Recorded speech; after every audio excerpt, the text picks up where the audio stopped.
chamada. Não, agora nós estamos gravando já. Eu agradeço muito a presença de todos vocês. Eu vou compartilhar aqui minha tela. Deixa eu só achar certinho aqui onde que nós estamos, aqui nas nossas lições aqui. Isso, só um minutinho. Só um minuto, gente. Aqui, isso, 9/3, 16/3. Isso, muito bom. Isso aí. Bom, já está tudo certo. Ana, eu vou abaixar a mãozinha dela aqui, porque eu acho que ela não quer falar, na verdade, né? Porque nós estamos começando agora, mas você seja muito bem-vinda, Ana, como todos aqui, e eu agradeço muito a presença de vocês, agradeço a presença dos que nos assistem posteriormente nesse nosso estudo. É um estudo muito singelo, para quem nunca esteve aqui antes, assim, nós estudamos o Livro dos Espíritos, já faz algum tempo que a gente estuda o Livro dos Espíritos, mas não é uma condição, assim, que a pessoa esteja desde o início, porque sempre a gente vai repetindo as coisas mais importantes, a cada estudo, quem tem dúvida, não tem problema nenhum, pode pedir a palavra, ver o que não está entendendo, a gente conversa, é um estudo de todos, assim, eu sempre falo, eu sou a coordenadora, mas eu não sou professora. Cada um aqui dá uma opinião e a gente constrói um todo depois, que é muito gostoso, né? Então, é algo assim, muito dinâmico, que todo mundo é estimulado a participar. Então, eu chamo algumas pessoas que eu sei que gostam de falar, e também quem quiser falar e quiser levantar a mão, pode fazer isso. A gente sempre pede para que as câmeras e os microfones fiquem fechados, a não ser quando a pessoa esteja falando, para não atrapalhar a gravação aqui, né? Senão fica meio confuso. Mas se quiser falar, é só levantar a mãozinha ali, nesse ícone, que aí a gente passa a palavra, tá bom? Eu vou compartilhar minha tela, para a gente poder, então, dar início ao nosso estudo de hoje. Acho que todos aí estão vendo a tela. Nós estamos estudando o Livro dos Espíritos, na parte segunda, dentro da parte segunda, que é a vida no mundo espiritual, nós estamos estudando o capítulo 6, que se chama Da Vida Espírita, né? E nessa parte nós estamos estudando as percepções dos espíritos. Será que os espíritos, eles têm percepções, né? Nós vimos já sobre a percepção de ver, de ouvir, de sentir, eles têm os sentidos muito mais amplos que o nosso encarnado, porque o corpo perispiritual, que é o corpo que reveste os espíritos, é um corpo mais sutil e é feito de uma outra natureza em relação ao corpo orgânico. Então, enquanto nós precisamos dos olhos para ver, do nariz para sentir cheiro, do ouvido para ouvir, os espíritos, eles têm percepções mais amplas, né? Nós vimos na semana passada que eles são muito sensíveis às belezas da natureza, eles são muito, assim, nada muda radicalmente depois que a gente desencarna. Então, os espíritos no mundo espiritual, eles continuam sentindo, eles continuam tendo sensações, e depende tudo isso do grau de desenvolvimento espiritual desse espírito, né? Então, nós vamos continuar nesse assunto, na questão 253, onde Kardec, o nosso codificador, né, ele pergunta para os espíritos, né? Se alguém tem dúvida depois sobre como o Livro dos Espíritos foi escrito, depois eu posso explicar melhor, né? Allan Kardec, ele foi perguntando para diferentes médiuns em diferentes partes do mundo, inclusive, e foi obtendo respostas que faziam muito sentido para esse grande estudioso, e foi compilando, então, essas questões, né? Essas questões e as respostas.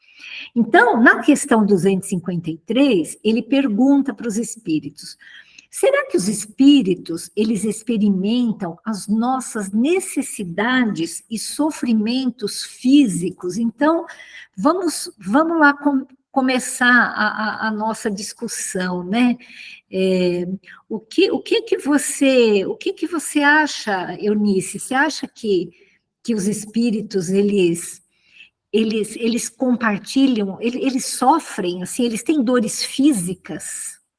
Será que, apesar deles já estarem desencarnados, eles podem ter dores físicas? O que você acha? Boa noite a todos. Eu acho assim, dependendo da situação que eles se encontram, né? Dependendo da situação que eles se encontram, a pessoa morre, mas elas estão muito ligadas aqui à matéria, né? E aí ela sente dor, ela sente todos os sentimentos que nós temos aqui, por estar muito ligadas aqui no plano material ainda. Uhum, uhum. Exatamente. E será, pai, que os espíritos, eles têm necessidades como as nossas? Será que eles têm necessidade de ir ao banheiro? Será que essas necessidades muito físicas, né? Fazer a barba, cortar o cabelo, será que eles ainda têm esse tipo de necessidade? Olha, filha, boa noite a todos primeiro. Segundo a gente estuda e aprende, eles não têm essas necessidades porque não tem mais o corpo físico. Essas necessidades que nós conhecemos é em função do nosso corpo que reveste o perispírito, reveste o espírito, né? E por isso a gente tem dores, tem fome, tem sede, né?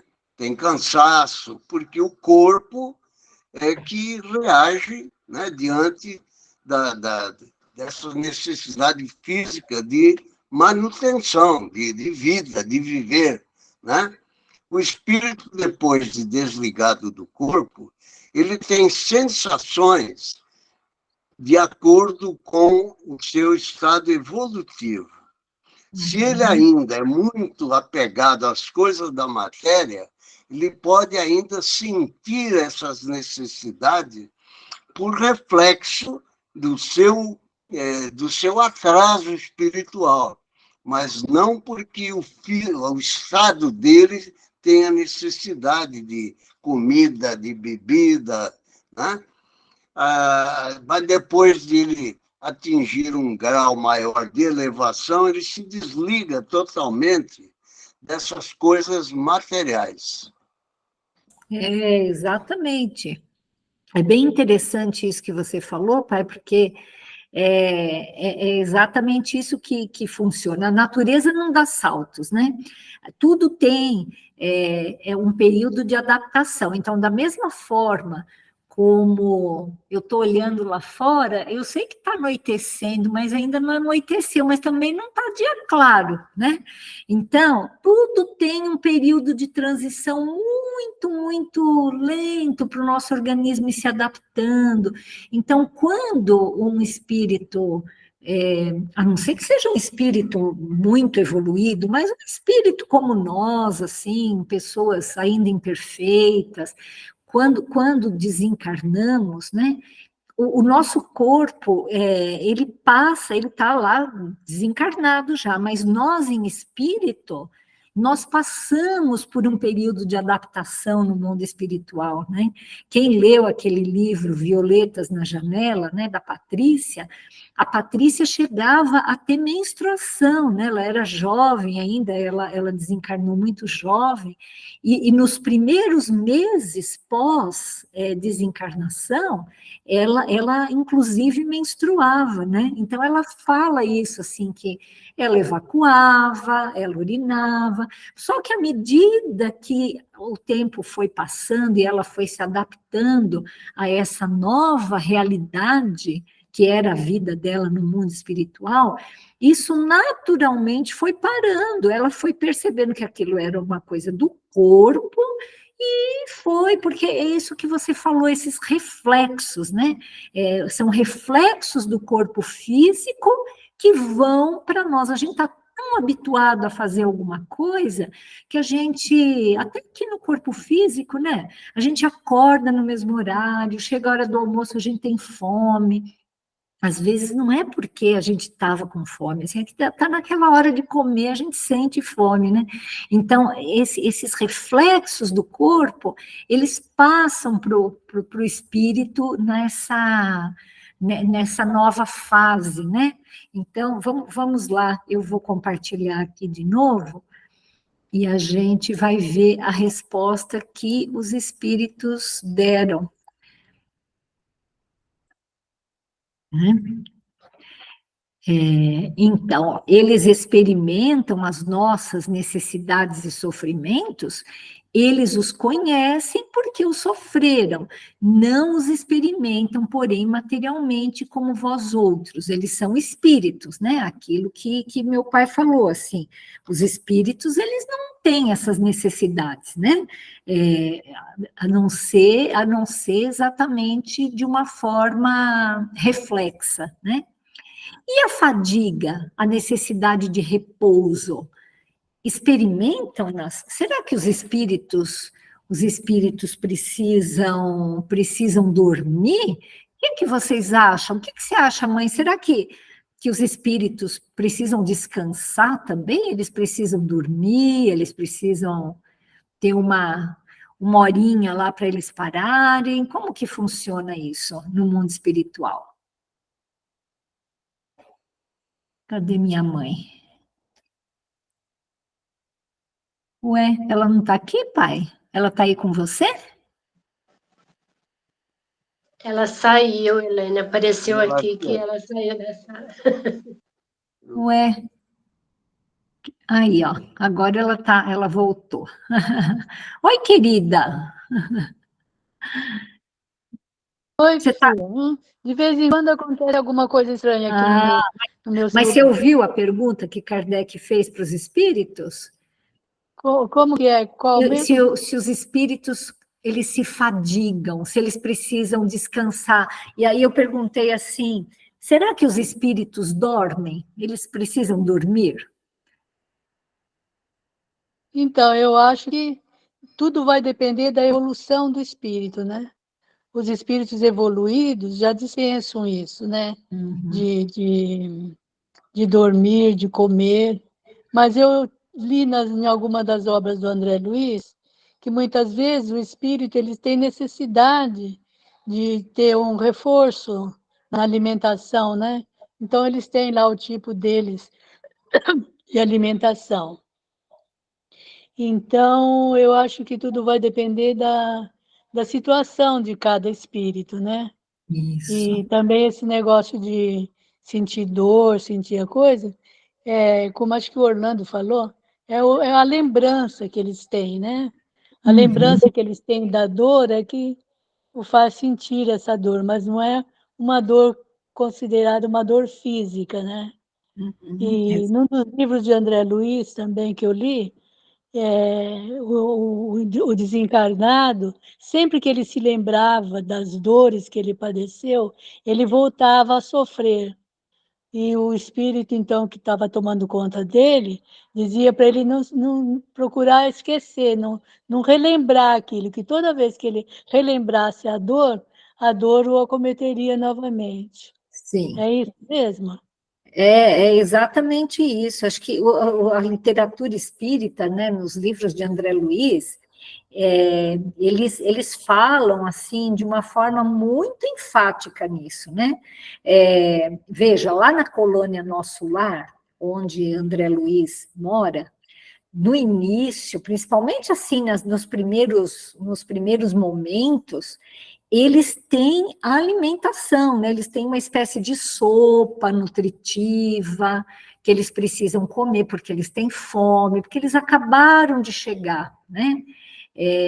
Inclusive, assim, no livro Nosso Lar, conta que a colônia espiritual, ela passou por momentos difíceis que as pessoas queriam comer mesmo, né? Assim, elas estavam querendo, elas ficaram até meio, alguns ficaram meio revoltados, porque chegou um governador nessa colônia que quis que a alimentação fosse dada só para os espíritos recém-chegados, que aqueles que já estavam há mais tempo, eles precisavam ir se desligando dessa materialidade. E se a gente ler lá com cuidado o livro Nosso Lar, a gente vai ver que teve até alguns, foi até difícil dele implementar isso, né? E isso que você falou tem vários livros que contam, né? Que as pessoas começam a se lembrar de como desencarnaram, daquilo, como elas estavam, e elas vão começando a sentir de novo. A gente vê isso, não, José, nas nossas sessões mediúnicas, não? Espíritos que chegam aqui sofrendo muito. Como que você pode contar um pouquinho dessa experiência para a gente, José, para quem não participa, como que funciona isso? Ah, sim. Na mesa mediúnica, vamos dizer, uma grande porcentagem de espíritos que se apresentam, a gente chama de espíritos sofredores, né? Então, eles ainda estão nessa condição que todos vocês explicaram aí, eles ainda têm esse reflexo da matéria neles, né? Eles ficam um tempo na escuridão, né? Eles ficam um tempo na cegueira, eles ficam um tempo se sentindo amarrado em algum tronco, por exemplo, aquela época dos escravos, por exemplo, manifesta na mesa muitos espíritos daquela época. Então, eles se sentem ainda amarrado, ele se sente ainda torturado. Então, olha para ver como que o reflexo da matéria é forte no espírito, né? Porque, na verdade, o espírito, ele não tem isso e não precisa de repouso. Até a gente costuma dizer que quando a gente vai dormir, o corpo é que dorme, o espírito está livre, inclusive ele vai fazer até outras coisas, né? Mas só que quando a gente morre, dependendo do grau espiritual, como disse a dona Lourdes, o reflexo é maior ou menor, né? Então, o receber espíritos sofredores na mesa mediúnica é muito importante, porque a gente vai conscientizando, o doutrinador vai conversando com ele, vai tirando dele esse reflexo. E ele já começa a sentir melhor, entra para um tratamento, e automaticamente começa aí um processo de desligar desse reflexo da matéria. É exatamente isso. Porque se a gente for pensar, todas as sensações, elas são do espírito, né? Sabe, assim, se a gente dá uma martelada no dedo, quem vai perceber a dor é o espírito, né? Não é o corpo. O corpo, ele só transmite isso para o espírito, né? Oi, tia Florinda, pode falar, querida. Então, Elaine, eu queria saber, tirar uma dúvida minha, se esses espíritos, eles não são, assim, tão esclarecidos, porque os esclarecidos mesmo, eu acho que eles já desencarnam e já vai, né, trabalhando, fazendo o que tem que fazer. E parece que eu li num livro isso. Inclusive, uma Sim, mocinha já foi servindo, foi lavando louça, foi fazendo de tudo lá, servindo café. Eu acho sim. que é, né, a evolução deles, Sim, sim, a conforme. senhora tem toda a razão. Isso tudo depende da evolução espiritual. Tem Isso. espíritos que são mais adiantados, né? São espíritos que são menos ligados à matéria, que eles desencarnam e rapidamente eles se adaptam ao mundo espiritual. Eles não têm mais nenhuma sensação do corpo físico, eles não têm mais fome, frio, sede, nada disso. Eles são espíritos que rapidamente já passam por aquela fase de transição e já começam a trabalhar. Tem um livro que conta, se eu não me engano, eu não vou nem falar aqui porque eu não tenho certeza o nome da enfermeira. Eu acho que foi Ana Neri, mas eu não tenho certeza.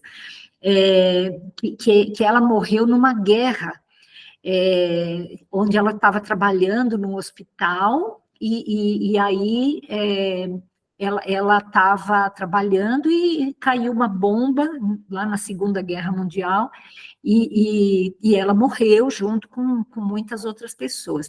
E foi tão rápido o desligamento do corpo que ela continuou trabalhando, ela ficou ajudando ali a socorrer aquelas pessoas que estavam recém-desencarnadas, com muito sofrimento, com muita dor.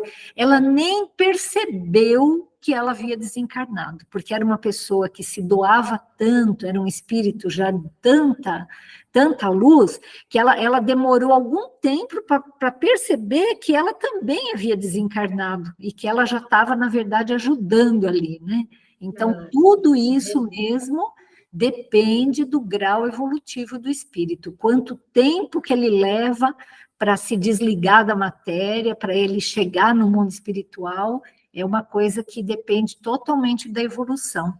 Por Hoje, isso que é bom, né, a gente trabalhar aqui na caridade, né? exatamente, Ter bons olhos, bons ouvidos, boas ações.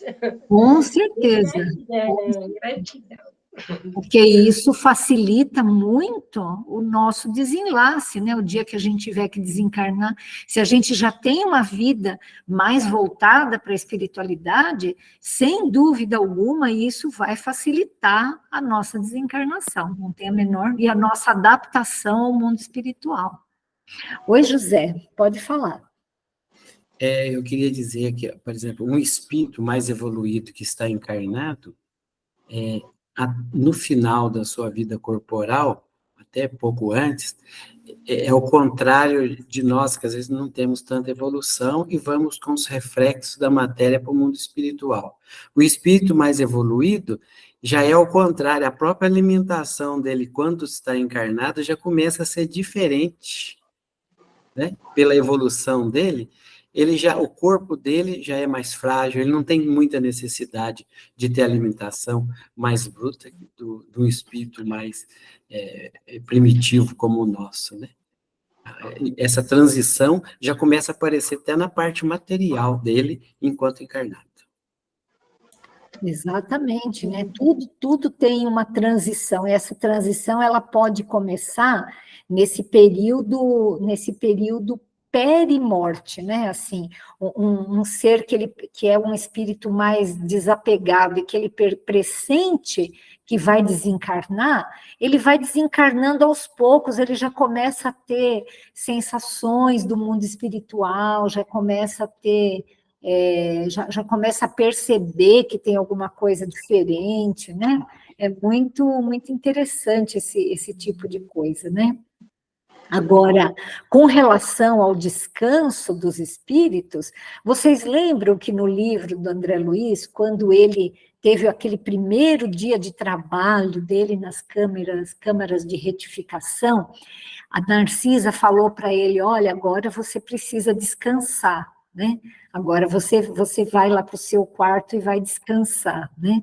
Funciona da mesma forma, né? Espíritos que ainda não são muito evoluídos, eles precisam descansar, mas não é um descanso que nem o nosso aqui, porque eles não têm corpo físico mais, né? Então, assim, não é uma coisa tão assim, que precisa de tanto tempo, ou assim, com esse grau de frequência que nós descansamos, é um descansar diferente, né? E assim, o espírito não descansa nunca. O que descansou lá no, né? O que ficou na cama lá em nosso lar, né? Foi o perispírito de André Luiz, porque ele em espírito, vocês lembram, quem viu, quem leu o livro, que ele foi levado em espírito para a colônia onde estava a mãe dele, que era um espírito muito mais evoluído do que ele, e aí ele foi em espírito, ele deixou o perispírito dele lá descansando, né, num quartinho lá em nosso lar, e ele foi levado para a colônia onde a mãe dele morava, né? Então, é uma coisa bem interessante isso, né? Que até os espíritos, mesmo desencarnados, eles podem desdobrar e ir para outros locais, né? Alguém gostaria de comentar alguma coisa sobre isso? Temos... Oi, Benedito, pode falar. Boa noite a todos. Eu fiquei com uma dúvida agora, Elaine, quando você disse que o André Luiz deixou o perispírito dormindo e ele, em espírito, foi até onde estava a mãe. E o que eu tenho na minha memória do livro Nosso Lar é que ele se encontrou com a mãe um dia que a mãe veio até onde ele estava. E a mãe estava, inclusive, conversando com o diretor do Nosso Lar, e aí mandaram chamar o André Luiz para vê-la, né? Então, eu tenho essa memória, mas eu não me lembro, eu não estou seguro disso que você falou. Você podia me explicar um pouco melhor? Sim. Alguém leu o livro Nosso Lar e tem essa lembrança? Oi, José, pode falar.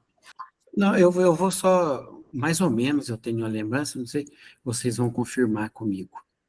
Eu acho que ele vai até a mãe, foi permitido isto. Inclusive, eles encontram num lago, dentro de um barco, era um lugar muito bonito. Eu lembro disso, mas eu não tenho muita certeza. Sim, aconteceram as duas coisas. Tanto num primeiro momento a mãe vai visitá-lo, como depois, num outro momento, onde ele se convenceu que ele tinha que trabalhar e tinha que se modificar. Nesse primeiro dia que ele trabalhou muito, né, nas câmaras de retificação, ele saiu em desdobramento. O corpo dele ficou, o corpo perispiritual, porque ele já era desencarnado, né? Ele não tinha mais o corpo material. Ele estava já na colônia, Nosso Lar, trabalhando nessa colônia, e aí ele descansando um pouco do trabalho, ele deixou o corpo perispiritual dele ali, e em espírito ele foi num corpo mais sutil, né, em corpo mental, um corpo mais sutil, até a mãe dele, que estava numa outra dimensão espiritual. Então, o que você está falando é verdade, mas aconteceu essas duas coisas, né?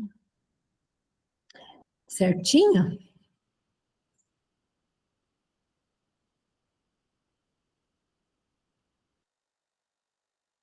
Doutora, está com o microfone fechado. Isso. Ficou claro isso? Alguém tem mais alguma dúvida? Eu vou voltar aqui. Ficou claro, Benedito, para você? Acho que o Benedito está com dificuldade para abrir lá. Não, Oi. está tudo certo. Tá Entendi certo? direitinho, está tudo certo. Vamos em frente. Então tá. José, você gostaria de conversar mais alguma coisa? Não, eu queria só dizer que é o seguinte, as obras de André Luiz esclarecem muita coisa para a gente, né? Traz muita coisa do mundo espiritual. Mas eu creio que para muitas coisas dentro do contexto, nós ainda não temos respostas, né? Uhum. Principalmente porque nós somos espíritos de elevação variadas. Então, a realidade mesmo que a gente vai ficar sabendo é quando a gente desencarnar. Sem dúvida. Tem muita coisa que a gente não sabe ainda, né? Mas vamos aqui em frente, vamos ver qual foi a resposta que os espíritos deram sobre a fadiga. Olha só.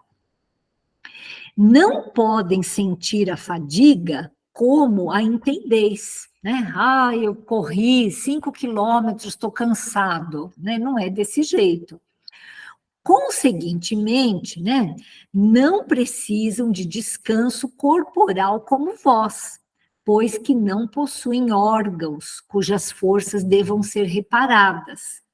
O espírito, entretanto, repousa no sentido de não estar em constante atividade. Olha só, o espírito, ele não para, né? Ele não para. Quanto mais evoluído, menos ele tem intervalos entre as atividades dele. Mas os espíritos que não são tão evoluídos assim, eles não ficam assim em atividade constante, eles têm momentos de descanso. Ele não atua materialmente, então o espírito não atua materialmente. Sua ação é toda intelectual e inteiramente moral o seu repouso, quer dizer, o repouso dele é um repouso intelectual, é um repouso moral, é um repouso no qual ele vai relaxar, vai ouvir uma música, vai ver uma coisa bonita, vai ler um livro. Quer isto dizer que momentos há em que o seu pensamento deixa de ser tão ativo quanto de extraordinário, e não se fixa em qualquer objeto determinado, quer dizer, ele não está tão atento, né? Ele deu uma pausa naquela coisa dele pensar. É um verdadeiro repouso, mas de nenhum modo comparável ao do corpo. A espécie de fadiga que os espíritos são suscetíveis de sentir guarda relação com a inferioridade deles. Quanto mais elevados sejam, tanto menos precisarão de repousar. Então, é uma coisa interessante isso, de novo eu lembro de André Luiz, no livro Nosso Lar, quando ele estava nas trevas, no umbral ainda, né? E ele fala isso é logo no primeiro capítulo, que eles andavam, ele caía de cansaço, mas ele não conseguia repousar, né? Eles caíam de cansaço depois de andar muito, mas assim, vocês imaginam que alguém aqui no mundo material pode ter um esgotamento tão grande das suas forças que o corpo morre, né? Alguém assim, vamos dizer assim, que faça uma atividade física assim extremamente extenuante, né? Essa pessoa pode até morrer, né? E no mundo espiritual não é assim. Eles fazem assim, né, no umbral ali, espíritos muito sofredores, muito que não sabiam nem direito o que estava acontecendo com eles, mas eles andavam, eles não conseguiam parar no mesmo lugar, vinha alguém ali, eles saíam correndo, aquela canseira, mas aquilo não tinha o que solucionasse, né? Porque o repouso, ele não é um repouso físico, né? Então, é uma coisa interessante isso. Quando o espírito diz que sofre, de que natureza é o seu sofrimento? Aí eles respondem: angústias morais, que o torturam mais dolorosamente do que todos os sofrimentos físicos, né? Realmente, assim, acho que as angústias da alma, elas são mais sofridas do que as angústias do corpo, né? Aí, ele pergunta, como é, então, que alguns espíritos se têm queixado de sofrer frio ou calor, né? Isso nós já respondemos aqui, o José Roberto já respondeu, né? Porque realmente é interessante, assim, que nas sessões mediúnicas, os espíritos vêm e o médium sente isso, é tão interessante, né? Aquilo que o espírito passa de sentimento para o médium é tão intenso que o médium começa a sentir frio, né? Ou calor, né? Mas o espírito é que está sofrendo. E aí ele responde aquilo que vocês já falaram, que é a reminiscência, a ideia, né? A lembrança do que padecem durante a vida. Reminiscência, não raro, tão aflitiva quanto a realidade. Eles realmente sentem aquilo, né? Não é que eles estão fingindo. Muitas vezes, no que eles assim dizem, apenas há uma comparação mediante a qual, em falta de coisa melhor, procuram exprimir a situação em que se acham.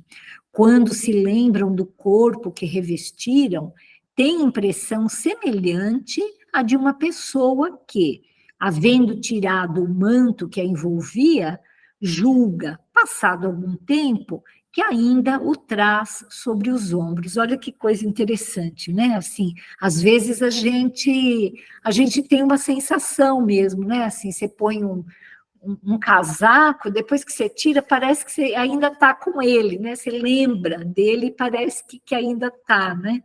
Então, essa lembrança que os espíritos têm é que causam essa sensação tão intensa como se eles realmente ainda estivessem vivendo isso, né? E aí tem uma coisa muito interessante. Vocês já ouviram falar em dor fantasma? Alguém já ouviu falar disso, assim, de dor fantasma? Oi, Cadu, fale, querido. Responder à pergunta que você falou acerca da dor fantasma ou membro fantasma, é a sensação de que quando você perde algum membro do seu corpo, você continua sentindo ele no local. Você toca, você sente aquela sensação, apesar de você ver que ele não está ali. É exatamente isso, assim, olha que coisa louca que é o cérebro da gente, né? Esse tipo de coisa existe já nos espíritos encarnados. Nós não estamos falando agora de espíritos desencarnados. Isso é muito comum. Uma pessoa que sofre um acidente ou que por qualquer outro motivo tenha que amputar uma perna, um braço, logo nos primeiros dias, nas primeiras semanas, ela sente aquele braço, aquela perna, né? E por que será que acontece esse tipo de coisa? Você sabe explicar para a gente, Benedito?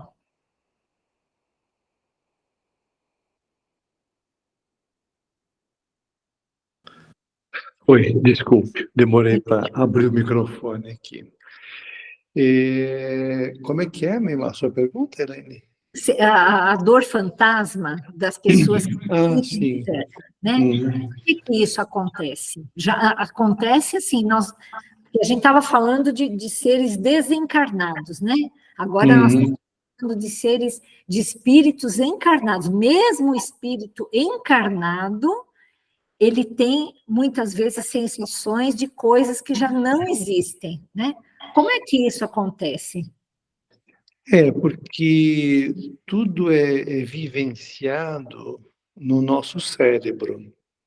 Então, por exemplo, o nosso pé esquerdo, né, a perna esquerda, isso tudo a gente experimenta a sensação, né, de movimentar todas as sensações dessa perna essa vivência se dá no cérebro. E no caso de uma amputação, amputa-se apenas a perna, mas a representação daquela perna no cérebro continua íntegra, intocável. E é lá que se dá a sensação de que tem alguém mexendo no pé, entendeu? É porque tudo é registrado lá no computador central, que é o nosso cérebro, e não na periferia do corpo, como o pé. É isso que você queria que eu falasse? Isso mesmo. Essa é a explicação que a medicina dá, né? Que a ciência dá, que é uma explicação correta, convincente. Agora, o espiritismo, ele acrescenta ainda uma camada, né? Porque, assim, o cérebro físico, ele é apenas uma coisa material, né? Células que acabam também quando o corpo morre, né?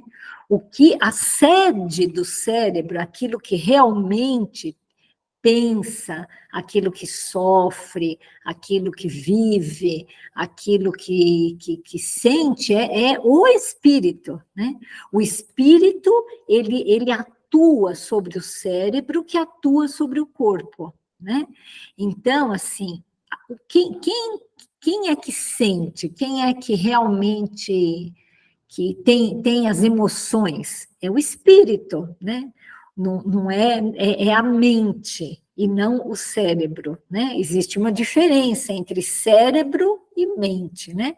Cérebro é essa massa que está aqui dentro, né? Da nossa caixa craniana, que tem essa conformação, que é matéria, né? O que a ciência, a psiquiatria chama de mente é algo que é mais do que o cérebro, né? O cérebro é uma coisa material, a mente, ela não é uma coisa material. E nós sabemos que a mente, na verdade, é o espírito, né?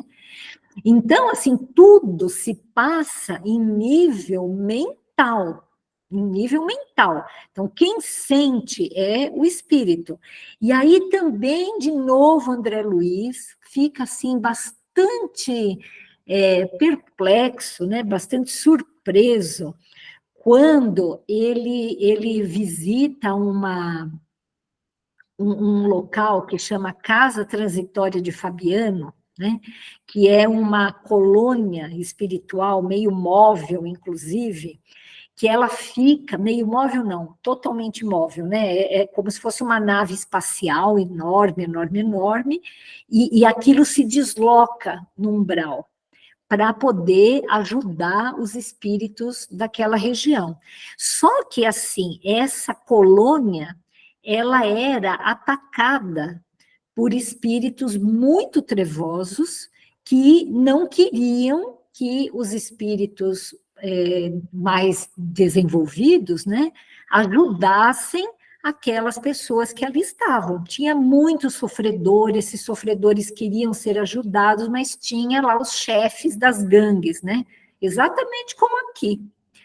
E esses chefes de gangues, esses espíritos mais endurecidos no mal, eles não queriam que eles atacavam, na verdade, essa colônia para tentar destruir, porque na cabeça deles aquilo lá era deles, aqueles seres que eles estavam escravizando eram deles, eles não queriam ninguém ali por perto, né? E aí vocês lembram que essa colônia ela era cercada por baterias eletromagnéticas que emitiam descargas para que eles pudessem se defender do ataque desses espíritos? Não sei se vocês... Quem leu esse livro? Isso, levanta a mão aí, ó. Quem leu? Quem lembra desse pedaço, né? Isso, José leu, acho que o Benedito leu também, não, Benedito? A Eunice não leu? Também. A tia Florinda já leu, meus pais, eu tenho certeza que já leram também. Eu acho que são os obreiros da vida eterna, não tenho certeza, porque eu faço um pouco de confusão entre os diversos livros do André Luiz, mas tem essa parte que eles emitem.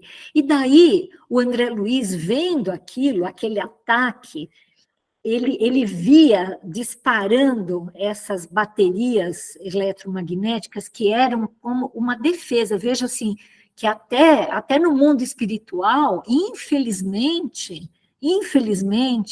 mesmo lá precisam de armas, né, para defesa daquele local, né? Você leu também, né, mãe?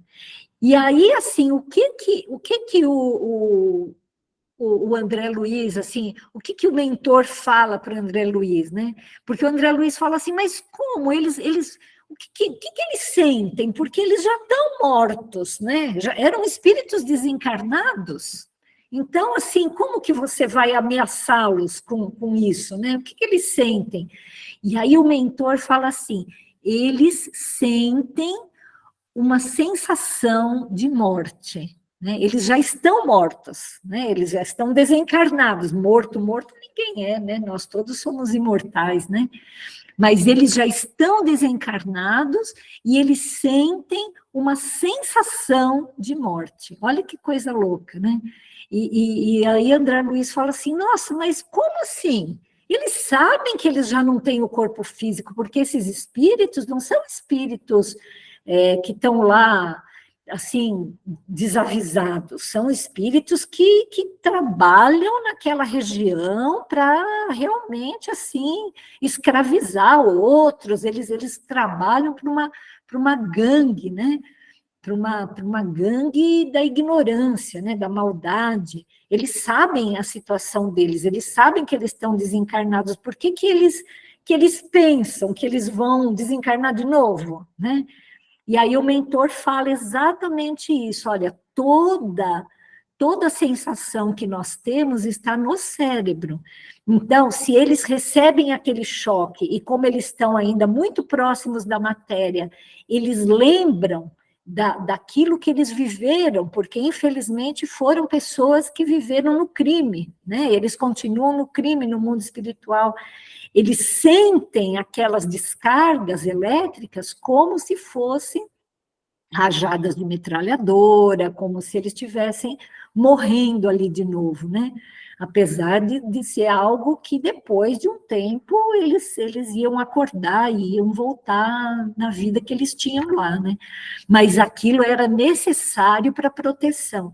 Então, eu estou lembrando disso para contar, olha que coisa louca que é o nosso cérebro, né? Assim, quando a gente fala que a dor é psicológica, ela é mesmo, né? É óbvio que a gente sente, porque nós estamos muito ligados à matéria, né? À materialidade, mas todas as nossas sensações, elas partem do cérebro, elas não partem elas partem da mente, né? Elas partem da mente, que é o próprio espírito, que vai introjetar isso no cérebro, que vai ter essa realidade física da dor, né? Ficou claro isso? Alguém gostaria de comentar alguma coisa? Só levantar a mão aí e comentar. Ficou claro, né? Então, vamos seguir em frente aqui, que nós temos mais alguns minutinhos ainda. Eu queria, antes de passar para frente, perguntar para a Ana, se isso que nós estamos falando aqui já é do seu conhecimento, se você está, assim, se você já é espírita, se você já leu alguma obra dessa de André Luiz, você gostaria de falar alguma coisa? É só você abrir o microfone, querida. Às vezes é difícil de abrir, né? Principalmente se está com o celular. Mas aí a hora que você conseguir abrir e você quiser falar, vai ser um prazer para a gente te ouvir, viu, querida? Fica muito à vontade aqui. Aqui é uma reunião onde todo mundo onde todo mundo fala. A Zezé eu não pergunto muito para ela, porque ela já me falou que não gosta muito de falar, mas sempre no final eu pergunto. Você gostaria de falar alguma coisa? Seu microfone está fechado. É só você abrir o seu microfone. A gente não está te ouvindo, querida. Você precisa abrir o microfone. Olha, embaixo, assim, tem um desenhinho de um microfone. Se você tocar ali, você consegue abrir. Aí você pode falar que a gente te ouve. Por enquanto, a gente não está te ouvindo. Eu estou vendo a sua boca se movimentando, mas a gente não está te ouvindo. Oi, Benedito. Elaine, você não consegue abrir o microfone da Não, eu só Emma? consigo fechar, não consigo abrir. Não consigo abrir o microfone. Mas tá bom, vamos esperar, quem sabe ela depois consegue abrir para conversar um pouquinho conosco. E eu vou dar sequência aqui, ó, para a gente ver mais um pouquinho aqui, ó. Já estamos quase acabando aqui. Nossa, isso aqui já foi falado. Bom, na verdade, isso aqui, nós vamos começar um capítulo novo, e talvez, ao invés de começar um capítulo novo hoje, a gente possa... Eu só vou ler aqui, que foi mais ou menos aquilo que o Benedito falou, né? Quando há uma amputação, o membro continua intacto no mapa cerebral, por isso muitos pacientes sentem dor fantasma. A dor fantasma é uma dor muito real, ela não tem nada de imaginação, que acomete cerca de 90% dos indivíduos que passam pela amputação de alguma parte do corpo. Queimação, formigamento, pontadas e até cócegas são alguns dos desconfortos que os pacientes relatam sentir. Como alguém pode sentir dor em um membro que simplesmente não existe mais? Aí esse neurofisiologista conta assim, ó, onde começa uma perna? Algumas pessoas vão apontar a coxa, a pelve, a bacia, mas não. Na verdade, a perna começa e termina no cérebro. Quando amputamos uma perna ou um braço, teremos uma parte que irá faltar, a parte física, mas teremos um restante que continuará intacto. Então, você perde a parte que se mexe, mas a central de comando, digamos assim, continua existindo. Né? Isso foi a resposta desse neurofisiologista.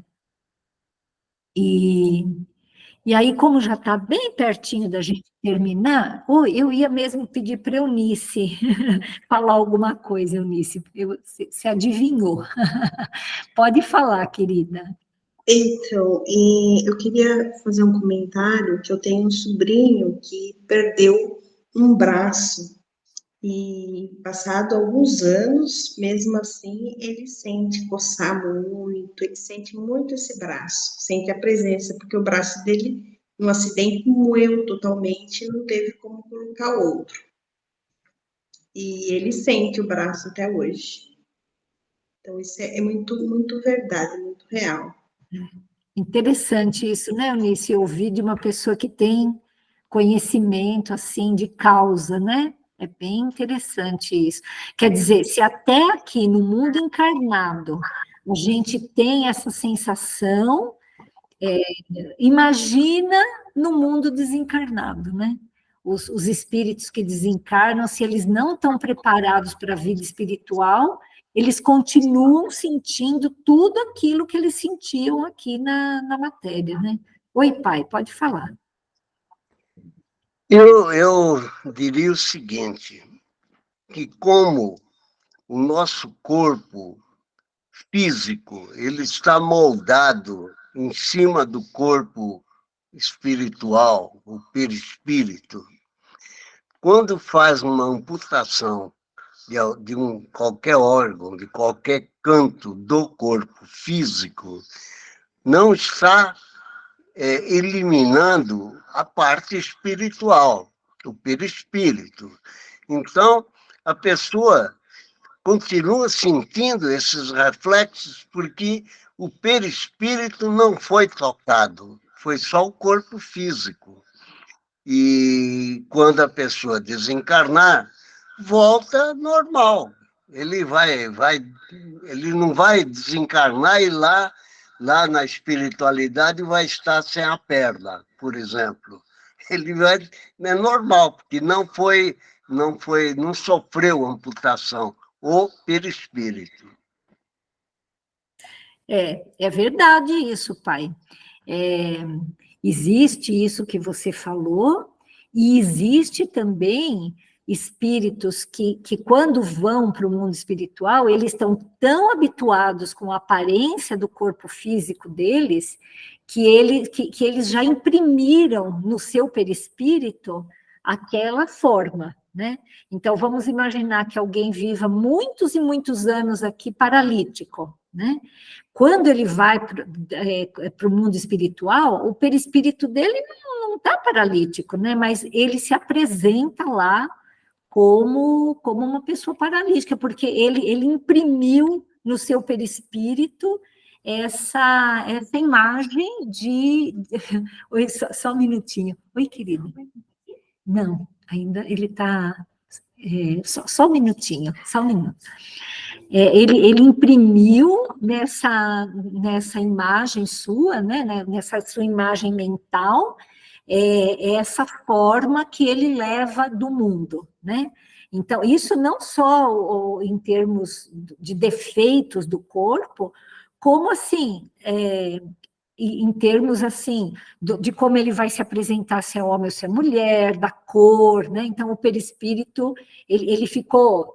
isso faz parte dessa percepção dele, né? Ele tem essa percepção de tal forma que ele acaba levando isso para o mundo espiritual, né?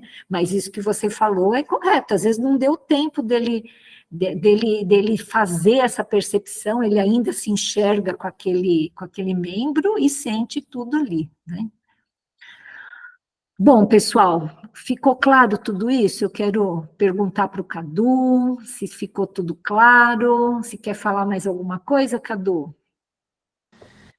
Para mim, tudo ficou claro. Não quero comentar mais nada. Muito obrigada. Eu que agradeço. Tia Florinda, a senhora gostaria de comentar mais alguma coisa?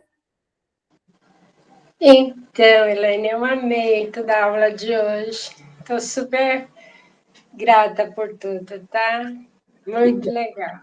Depois a senhora fala para a dona Ana, que eu estou entendendo que é sua amiga, né? Como que ela faz para abrir? Eu falo. Viu? Para a semana que vem ela poder... Isso, nossa. Mais, tá bom? Será um prazer para nós, né? Com certeza. Muito gostoso quando tem alguém novo aqui. Verdade. Benedito, você gostaria de falar mais alguma coisa?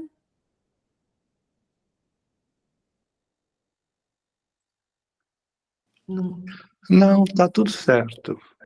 Certo. Eunice, você tem mais alguma outra experiência para trocar com a gente? Alguma outra coisa? No momento, não. E muito obrigada, foi muito interessante. É sempre muito bom estar aqui, sempre ótimo esse estudo. Muito bom. José Roberto, você quer comentar alguma coisa? Não, está ótimo. É um dia muito aproveitado, uma hora muito gostosa junto com vocês. Obrigado. Zezé, você gostaria de falar alguma coisa, querida? Ficou alguma dúvida? Ficou algum comentário que você gostaria de fazer? Não, querido, só tenho a agradecer. Estudo muito bom, maravilhoso. Gratidão. Obrigada, viu? Mãe, pai, vocês têm mais alguma coisa para falar, queridos? Eu só tenho a agradecer, viu? Agradecer a Deus, a Jesus, e agradecer ao nosso grupo também, né? Que nos proporciona tanto aprendizado. Então, tá ótimo. Eu não tenho nada a acrescentar. Aprendi bastante também e agradeço a todos. E uma boa noite a todos. Então, nós vamos Nós vamos elevar nosso pensamento a Jesus, agradecer muito essa oportunidade que nós estamos tendo aqui, desse aprendizado, agradecer todas as pessoas que nos acompanham, que nos prestigiam, agradecer aos nossos mentores queridos, que tanto nos inspiram, que nós possamos ter uma boa semana, cheia de paz, cheia de luz, cheia de entendimento, e que todos esses entendimentos sobre como funciona o mundo espiritual possam nos trazer muito consolo, muita esperança, para que um dia nós possamos estar nesse mundo também fazendo o nosso melhor. Que assim seja. E uma boa noite a todos. Até Boa noite a segunda-feira, todos. se Deus quiser. Até mais. Boa noite a todos. Feliz semana a todos. Boa semana, dona Ana. Espero que a semana que vem a senhora consiga falar mais, tá bom? Muito obrigada pela Boa presença, noite. viu? Tchau. Boa noite. Tchau, boa Deus noite. abençoe. Boa noite. Tchau, tchau. Tchau, tchau. José Davi.